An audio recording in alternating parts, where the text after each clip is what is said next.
नमस्कार किसान साथियों, F2D मोबाइल ऐप और F2D वेबसाइट आज हमारे किसान साथियों को बहुत महत्वपूर्ण जानकारी देने जा रही है, क्योंकि अब जलवायु परिवर्तन हो रहा है जिसके परिणाम आने वाले भविष्य में बहुत ही खतरनाक होने वाले हैं। और जो सबसे महत्वपूर्ण बात है वो ये है कि ये जो इन्वायरमेंट है, ये जो ज़मीन है वो हमारे बच्चों की धरोहर है।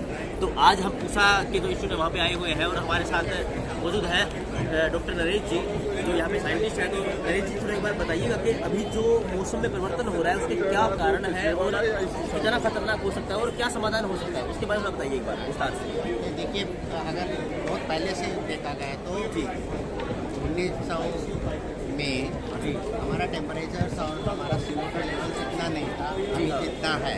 जी हाँ ठीक है, हम लोग तो पढ़ते थे 1960 में जी 330 ppm, जी हाँ। 300 ppm। जी। ठीक है, उसके बाद में आते आते अभी 419 ppm हो गया जी CO2 हाँ, का। बिल्कुल बिल्कुल, तो बहुत हवा भी जहरीली हो चुकी है। बिल्कुल हाँ।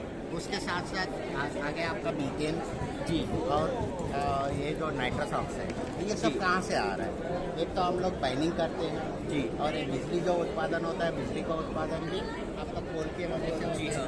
फॉरेस्ट भी काट रहा है। हाँ तो इन सब से ये जो पहले ये संतुलन था, मतलब एक अच्छा सा संतुलन था, हाँ, मतलब संतुलन हमने बिगाड़ दिया। जी हाँ। तो ज़्यादा हम लोग अंदर से जो कोल है, पेट्रोलियम है, हाँ। ये सब जो अंदर छुपा हुआ था जमीन के अंदर, उसको खोद के ऊपर डाल रहे हैं CO2। जी हाँ, बिल्कुल। तो इससे जो एटमॉस्फेयर में CO2 कॉन्सेंट्रेशन, मीथेन हुआ जी और एग्रीकल्चर से भी मीथेन एमिट होता है। जी हाँ, जैसे कि हम केमिकल फर्टिलाइजर यूज करते उससे हैं। नाइट्रस ऑक्साइड हो जी गया। हाँ। जैसे यूरिया से नाइट्रस ऑक्साइड, अगर हम ज़्यादा यूरिया अननेसेसरली करते जी। हैं और उसका सदुपयोग नहीं करते जी। तो नाइट्रस ऑक्साइड बढ़ गया। जी हाँ। और नाइट्रस ऑक्साइड का जो ग्लोबल वार्मिंग पोटेंशियल है 310 गुना CO2 के प्रति। अगर CO2 का एक ग्लोबल वार्मिंग पोटेंशियल है, उसका 300 गुना ज़्यादा है। 300 गुना वो नाइट्रस ऑक्साइड मतलब जी। ग्लोब को वार्म करता है। जी हाँ। और इसके साथ साथ आपका मीथेन है। हाँ। जैसे राइस जो लोलैंड राइस होता है ना, हाँ। पैडी, और वहाँ से फिर उसके बाद आपका लाइफ स्टॉक जी जो हाँ। हमारा पशु है, हाँ। वो उसका भी एंट्रिक फर्मेंटेशन बोलते हैं हम। जी। उससे भी मीथेन बहुत एमिट होता है। जी हाँ, जैसे कि अभी हम लोग देख पा रहे हैं, इसको थोड़ा बताइए एक बार कि हम जो पशु पालते हैं या फिर जैसे कि जो हम आजकल ज़्यादा ट्रांसपोर्ट यूज़ करते हैं, तो उस वजह से कहीं ना कहीं ग्रीन हाउस गैस है वो बढ़ और रही है। इंडस्ट्रीज भी है, जी बहुत हाँ। सारे इंडस्ट्रीज हाँ, exactly, इंडस्ट्री भी बहुत सारी है, और जिस वजह से जलवायु परिवर्तन हो रहा है। बिल्कुल। और जलवायु परिवर्तन हाँ। फसल के ऊपर या इसके ही नहीं है, हर एक कंपोनेंट ऑफ इकोसिस्टम, मतलब जी हाँ, हमारे बिल्कुल। हर एक चीज पे असर पड़ रहा है। बिल्कुल। एक तो सी लेवल रेज बढ़ेगा। जी हाँ। ये ग्लेशियर्स मेल्ट हो रहा है। जी हाँ। ओके। फिर उसके बाद आपका क्रॉप के ऊपर फसल वो बढ़ेगा, मैं बाद में बताऊंगा उसके हाँ। बारे में विस्तार रूप पे। लेकिन और भी चीज़ें हैं, जैसे अपना नदियों में जो पानी आना था, या तो बहुत ज़्यादा इकट्ठे आ रहा है या या तो फिर एकदम बिल्कुल हो रहा है। हाँ, ये समस्या है। ये सब समस्या हो रहा है। जी हाँ, तो मतलब इस हमारा इन्वायरमेंट है वो कहीं ना कहीं इम्बैलेंस हो चुका है। इम्बैलेंस हो रहा जी। है और ज़्यादा होने का आशंका है आगे। हाँ, भविष्य में। तो हाँ, इसके- इसका समाधान बताइए, थोड़ा इसके समाधान की बात समाधान करते हैं। को हाँ। पहले तो हमें जांचना चाहिए, हम इधर आते हैं। जी हाँ, तो वो तो क्या वो हो रहा समस्या है, थी। हो रहा है, बिल्कुल। समस्या है। जी हाँ। अब समस्या समाधान की का बात समाधान का हम जब जांच करते हैं, जी। तो इसमें एक तो ये रिंग्स जो देख रहा है ना, जी ये हाँ। ऊपर से, ये 5 हाँ, ये पूरा रिंग है। जी। ये इसमें एलिवेटेड CO2 मतलब CO2 जो मात्रा है, जी हाँ। कार्बन डाइऑक्साइड का मात्रा जी। बढ़ा देते हैं हम। ठीक है। तो इसमें टेम्परेचर भी बढ़ा देते हैं। ठीक है। और इसका फिर फसल का क्या रिस्पॉन्स है, जी इसका ग्रोथ में क्या रिस्पॉन्स है, डेवलपमेंट, यील्ड और उसका हाँ। क्वालिटी में, ये जी। सब का जांच यहाँ होता है। ठीक है। ऐसे चीज़ों में, मतलब ठीक है, ये हाँ। तो मिनिएचर मॉडल है, लेकिन जी हाँ, हमारे बाहर देश में बड़ा होगा, बिल्कुल बड़ा हो। जी। तो ये ऐसे करते हैं। तो जी इसमें हाँ। क्या क्या होता है, एक तो देखिए, जब गर्म हवा है, जी हवा तो गर्म हो रहा है, बिकॉज हाँ। GHG एमिशन, ग्रीन हाउस बिल्कुल गैसेस ज़्यादा हो रहा है। हो रहा है कि गर्मी बढ़ रही है। गर्मी बढ़ रही है। गर्म हवा ज़्यादा पानी को पकड़ के रखता है। जी हाँ। जब ज़्यादा पानी को पकड़ के रख रहा है तो उसका जो ड्राई स्पेल बोलते हैं ना, जी। तो बरसात नहीं होने वाला है, उस समय बढ़ रहा है हाँ। Dry spell. फिर जब बरसात होता है तो खूब बरसता है। जी हाँ। तो ये सब फसल के लिए लाभदायक नहीं होगा। जी हाँ, बिल्कुल। तो अच्छा, CO2 लाभदायक होता है जी। C3 प्लांट्स के लिए, वो आमतौर पे मानना है, लेकिन कोई जरूरी नहीं है हर एक कंडीशन में हर एक चीज़ लाभदायक होगा या नुकसान करेगा। ठीक है। तो उसका जांच करना है जी। तो जांच होता है हाँ। जहाँ, और उसका हर एक फसल का कैसे रिस्पॉन्स होता है, हर एक किस्म का कैसे रिस्पॉन्स होता है, जी। सब हो गया। फिर यहाँ से हम एक पूरा इसका क्वान्टिफाई करते हैं, मतलब इसका गणात्मक जी गणितात्मक क्वान्टिफाई करके मॉडल्स बनाते हैं। जी वो मॉडल्स हम फिर वहाँ सिमुलेशन करते हैं। जी सिमुलेशन करके, जैसे हमने अभी तो दिल्ली में ये जांच किया, मतलब जी। शोध किया जी हाँ। अलग अलग जगह में देखना पड़ेगा। कैसे होगा, हाँ। वो तो हर एक जगह ये लगाने का बहुत महंगा है, ये तो जी हाँ। 2-3 करोड़ का होता है। जी इतना हर एक जगह लगाना है तो फिर मुश्किल है। जी, तो हम क्या करते हैं कि इसमें से जो भी क्वालिफिकेशन होता है, जी हाँ। उसको वहाँ का सॉइल, हाँ। वहाँ का मैनेजमेंट, वहाँ का वेराइटीज और वहाँ का वेदर, जी। ओके, और वहाँ का जो फ्यूचर क्लाइमेट का क्या होने वाला, वो सब होने वाला। अच्छा, फ्यूचर ऐसे ही हो सकता है। ऐसा होने वाला। अगर आप इसका अगर आप मतलब समाधान नहीं ढूंढोगे, जी अभी जैसे फार्मर कर रहे हैं उसी हिसाब से करने से नुकसान ज़्यादा होगा। जी हाँ। लेकिन हमें नुकसान ना होने दें, या जहाँ फायदा होने वाला है, ऐसा नहीं है कि हर एक जगह नुकसान ही नुकसान होगा, कहीं कहीं फायदा भी होता है, किसी किस्मों में फायदा भी होता है। तो फायदा और ज़्यादा करने के लिए क्या करना है, नुकसान को फायदा ज़्यादा। फायदा ज़्यादा जी। इसके लिए और क्या क्या चाहिए, किस्म अच्छा किस्म होना चाहिए। ठीक है। और एग्रोनॉमी जो हम मैनेज करते हैं ना, जी। उसका होना चाहिए। जी। मैनेजमेंट जो होता है वेदर बेस्ड, जो भी वेदर फोरकास्ट बेस्ड, ऐसे ये सब का एक इंटीग्रेशन करके हाँ हम हाँ कि भाई मैं एग्जाम्पल के तौर में बताता हूँ, जैसे बुंदेलखंड में झांसी में कुछ जैसे पटारी हुआ, आपका कोटकेरा, ओके, और उधर दुर्गापुर हुआ, नया गांव हुआ, फिर ये तो झांसी डिस्ट्रिक्ट में, उधर हो गया निवाड़ी डिस्ट्रिक्ट में हो गया जी। मथुरापुर, रामगढ़ जी रामपुर एंड मथुरा नगर। हाँ। तो इन प्लेस में हमने वहाँ क्या करते 200 किलो गेहूँ का बीज तो बोले जी भाई उतना ज़रूरत नहीं है, आप तो 100 किलो बोलो। ठीक है।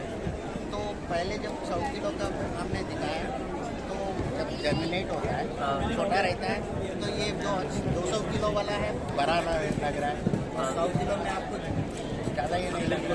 हाँ। और किसान कुछ तो ये लगता है ये कि हमने गलत किया है, समझ गया मैं। हाँ।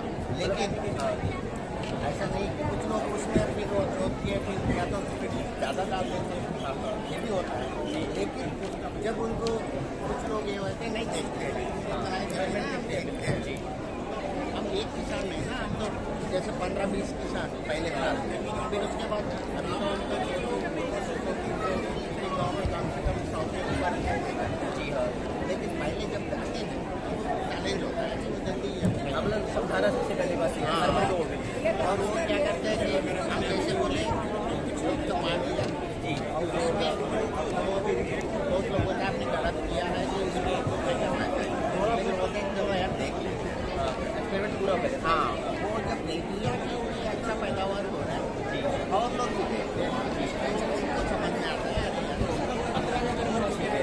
तब जाके वो अगले साल हमारा एक्सपीरियंस है जो पूरा मांगते हैं, सर आपका बीज दीजिए, हम पूरा मतलब करेंगे। रिजल्ट मिल गया उसके बाद फिर अप्लाई करते हैं। वो पूरा हुआ, हमें अब उस समय हमें बोलने की जरूरत हाँ, नहीं है, खुद कर लेगा। वो खुद ही करता है और खुद ही हाँ। बोलता है कि हमें बीज भी चाहिए और बताइए, और लाइन सोइंग, ठीक है। लाइन सोइंग बोलते हैं पहले तो अभी तक भी चल रहा है। 2022 है जी हाँ। अभी भी गाँव में हम पहली बार बीच में डालते हैं, हाथ से डालते हैं। आज भी डालते हैं। मैं तो जैसे हम लोग जहाँ अच्छा खेती चल रहा है वहाँ जल्दी मैं तो हमारा प्रोजेक्ट में मैं तो हम लोग ये देखता है कि जहाँ खेती एकदम हम लोगों का जरूरत है, ऐसे गाँव को, ऐसे इलाकों को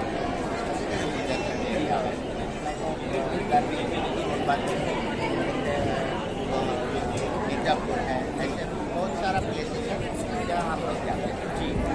तो अब ये हुआ कि जब इन ये फार्मर को हम बोलते हैं भाई आपको अच्छा लग रहा है, बोलता है अच्छा लग रहा है, लेकिन आगे फसल तो काटे तब पता चलेगा कि कितना आ रहा है, वो तो उसका देखता है कि हमारे मन में ये अच्छा लग रहा है तो हम अब पहले साल तो हो गया जी, अब अगले साल बीज ज़्यादा मांगते हैं, हम बोलते हैं भाई बीज आप अपना अपने पास रखो, तो खुद का बीज खुद तैयार कर लो ताकि कॉस्ट कम हो, सीधी बात ये है जो मैं समझा रहा सबको नहीं दे सकते, बिल्कुल सही बात है।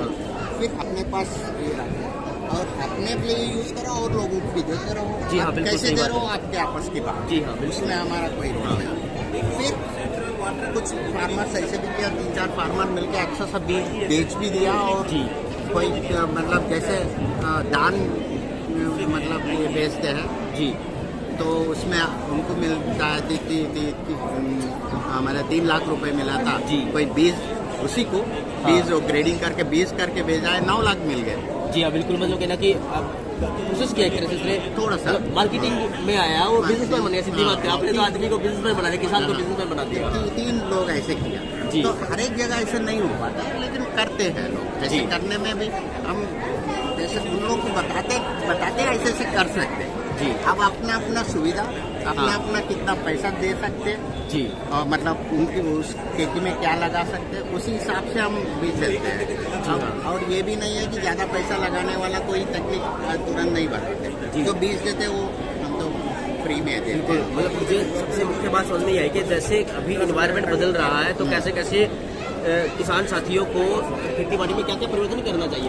इन्वायरमेंट बदल रहा है तो खेती का करने का तरीका उसको बदलना पड़ेगा। करना पड़ेगा बिल्कुल। जरूर। हाँ, और धीरे धीरे जो कोई भी काम शुरुआत करे तो पहले पायलट छोटा सा करके देखे, वहाँ से सीखे, उसके बाद फिर पूरे खेत में पूरा अप्लाई खेत में, क्योंकि कोई भी नया चीज आते हैं तो हम हाँ। तुरंत जाने के खतरा भी हो सकता है जी। तो वो है। और दूसरी हम तो वैसे वैल्यू एडिशन हो गया जी। हाँ, वैल्यू कैसे बेच सकते हैं। और जैसे टमाटर का जी ग्रेडिंग हाँ। करके आप बेचो तो बड़ा मतलब उसका रेट उसका प्राइस अलग होगा। प्राइस अलग होगा। जी हाँ। और मार्केट से लिंक करो और सेकेंडरी स्किल डेवलपमेंट है, जैसे हर एक का सेकेंडरी स्किल भी होता है तो उनका इनकम आर्गुमेंटेशन हम बोलते हैं। और पशुओं का जो दाना देते हैं उसमें थोड़ा सा सप्लीमेंट्स देना चाहिए हाँ। ताकि उसमें मीथेन इमिशन कम हो। जी। तो इन सबका प्रयास यही है कि हम फार्मर की इनकम बढ़ाएं। जी हाँ। इनकम बढ़ाते टाइम पे हम जो भी साधन यूज़ करते हैं इनपुट्स उसका यूज़ ज़्यादा बढ़े। जी हाँ। यूज़ एफिशिएंसी जी हाँ। मतलब जी। एक 100 रुपीज़ हम एफिशिएंट में पहले 20 रुपए का यूज़ हो रहा था हाँ। इनपुट का। जी अब तो इसको हम 50-60 ऐसे कर ले। जी 100% नहीं तो 60-70। जी जैसे हाँ। ड्रिप इरीगेशन है तो 95% तक हम पानी को ये कर बिल्कुल। सकते हैं। हाँ। उसमें और तीसरा ये कि मुख्य मुद्दा ये है इसमें जलवायु परिवर्तन का जो ये करने के लिए हाँ। हम GHG एमिशन कम करना है। जी हाँ। आप जो भी तकनीकी लगाओगे उसके वजह से GHG एमिशन कम होना जरूरी है। तो ये 3-4 चीज़ें हैं कि आपका पैदावार ज़्यादा होना है, इनकम ज़्यादा होना है और अडेप्टेशन कैपेसिटी ज़्यादा होना जी है हाँ। और GHG एमिशन कम होना है। जी ये हाँ। 3-4 मुद्दा कंपलसरी होना चाहिए। बिल्कुल। मतलब सबसे महत्वपूर्ण बात ये है कि किसान को सबसे पहले अपने तरीके बदलने चाहिए। पहले तो इन्वायरमेंट के बारे में सोचना चाहिए क्योंकि ये ज़मीन और ये जो इन्वायरमेंट है ये बच्चों की धरोहर है। बिल्कुल। अगली जनरेशन है वो जब तक अगर हम सब कुछ खत्म कर देंगे तो उनका क्या होगा। उसके बाद फिर अपनी इनपुट कॉस्ट को कम करो और कहीं ना कहीं धीरे धीरे एक्सपेरिमेंट के तौर पे कुछ भी बोला जाए तो उसको करके जरूर देखो, रिजल्ट देखो। उसके बाद बिल्कुल हाँ, उसके बाद फिर आगे पूरा प्रयास करो ताकि हम हमारे पर्यावरण को बचा सकें और हमारी ज़मीन का उपजाऊ कर उसको बचा सकें। तो बहुत बहुत धन्यवाद डॉक्टर साहब। कहीं ना कहीं जान के हमें भी बहुत खुशी हुई है और ये जानकारी बाकी अन्य किसान साथियों के लिए महत्वपूर्ण है लेकिन उनको कहीं ना कहीं अब ज़रूरत है अपने पर्यावरण के बारे में सोचने की। जैसे आप अपने परिवार का ख्याल रखें, अपने घर का ख्याल रखें, वैसे ही अपनी ज़मीन का भी ख्याल रखिएगा और पर्यावरण को सुरक्षित बनाइएगा। आप हमसे जुड़े रहिएगा, ऐसी जानकारी हम आपको बताते रहेंगे। धन्यवाद। जय हिंद।